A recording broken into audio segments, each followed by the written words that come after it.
Disclaimer which is not a disclaimer. What? Before you start fighting in the comments, yeah, I don't care about PS2. The Switch is and will probably be forever the best console ever. It's not just about numbers, it saved an entire company.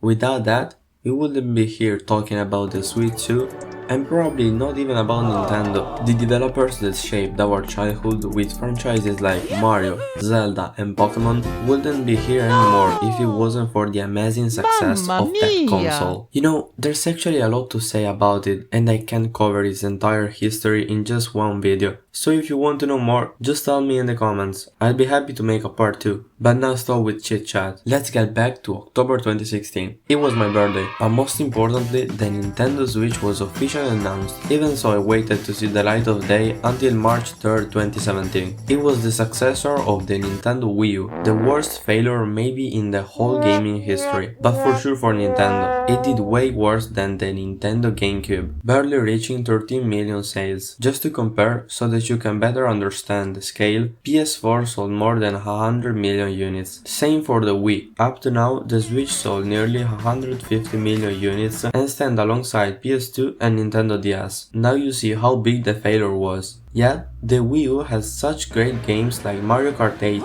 that will later become global hits thanks to their porting on the Switch. The console was released with a lot of different games, some new, some from the Wii U. Back in 2017, you could already play Super Mario Odyssey, Splatoon, No, sorry, that's another video.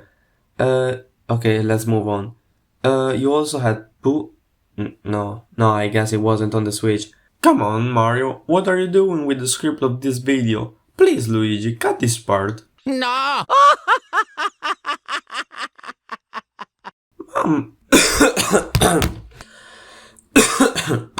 Mamma mia, forget about your salary for this month. Go back to your plumbing adventures. Maybe you'll find a way to make a living in Brooklyn.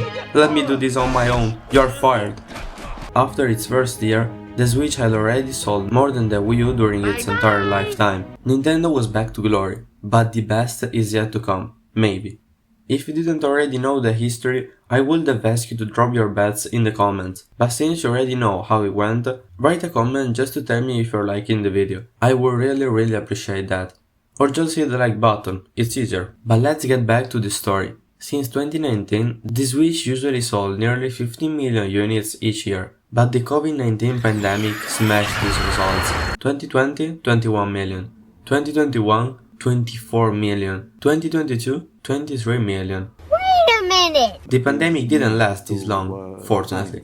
So how did the Switch benefit from that situation for more than 3 years? Well, it's a bit reductive to say that it was just thanks to the COVID. It played an important role, sure, but we can't forget about the release of games like Animal Crossing, Splatoon 3 and Nintendo Switch Sports. In addition, during those years, exactly in 2019 and 2021, the Lite and OLED version were released, but we'll have time to talk about them later. Now let's focus on the impact the console had on the main Nintendo franchises. And yes, we're gonna talk about the mess they made with Pokémon. Stay until the end. The game series that without a doubt benefited the most from the Switch success is Animal Crossing. Oh, yeah.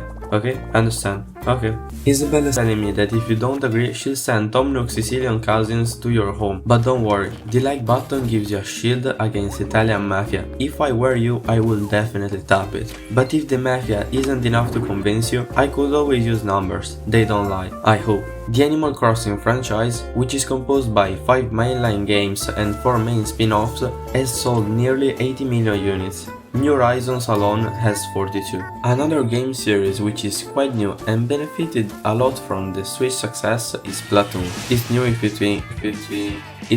you think that most of Nintendo franchises have at least 25 or 30 years. The first Splatoon game came out 10 years ago on the Nintendo Wii U, and despite the failure of the console, it actually did pretty well, being the 6th most sold game on that console. But it's with Splatoon 2 and 3 that the series really showed its potential. And I'm sure that if they work in a proper way and they do the opposite of what Game Freak is doing with Pokémon, they can consolidate their place as one of the top Nintendo franchises alongside Kirby and Luigi's Mansion. Don't get mad at me if I didn't mention games like Zelda, Mario Kart or Smash Bros. I know they are the best-selling games, but they always are. Mario Kart has been in the top 3 of every single console since its first release on the SNES, so even if I agree with you these are between the best Switch games, and it's incredible they didn't mess up with any, I think they don't really deserve a lot of space in this video, maybe in the part 2.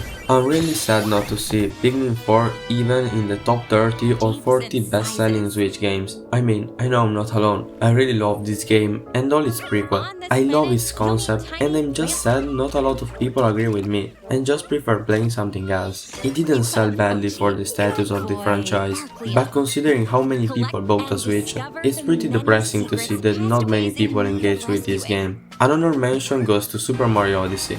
I know, it's the same situation as the other top games, but we missed a 3D Mario for the Wii U, and I think it actually helped a lot in the Switch first years. I still remember the mind-blowing marketing behind it, the ads, the excitement for a 3D Mario that really looked cool and worth it. But guys, this song. The 10 years old me would have done anything to be on TV dancing with Mario and his hat. I was probably ready to give my family away just to dance with him. And I know I'm not alone, hands up in the comments. After crying for nostalgia, let's wipe away the tears, because here there is really to cry for the crap that has been created. Oh, what are you saying? You don't have a tissue? Oh, don't worry. Let me help you with the subscribe button. There will be a bunch of franchises that didn't show their best on this console to talk about, from Donkey Kong to Mario Sports. Some didn't start in the best way, but then caught up like Mario Party. But there's one that is simply the worst thing ever created. It's so bad that it doesn't even make sense to compare these to other franchises that didn't go very well. I'm of course talking about... Where's my... What? Mario, stop making fun of me. That's not funny to anyone but you. Oh yeah, Mario, woohoo! And when you're starving to death in Brooklyn because no one wants you as their plumber anymore, let's see if you're still laughing then. Oh no! No! I was saying, no, I don't want to do this video anymore. It's all a mess. It's all your fault, Mario. Oh. Mamma mia! No! Woohoo! Please help me, I really can't stand him. Maybe what we have to talk about now is even worse than Mario Brain Rot, because the time has come. Let's face this global disaster, Pokémon. I don't even know where to start, so let's talk about them all together. It won't be a problem, they all are full of shit. I can understand it's important to innovate and change something in every game of a saga, but you can't destroy the core mechanics that worked since the first game.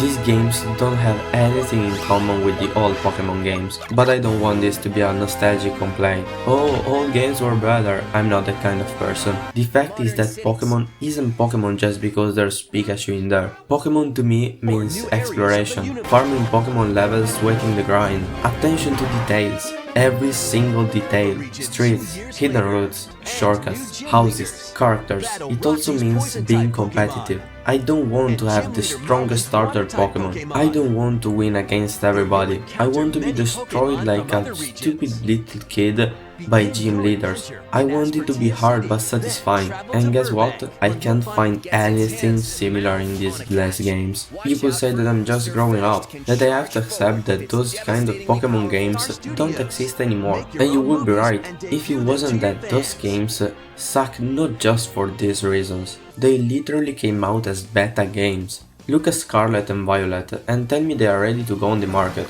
I really can't understand how someone from Game Freak headquarters thought, yeah, this game is ready, sell it and make some profit.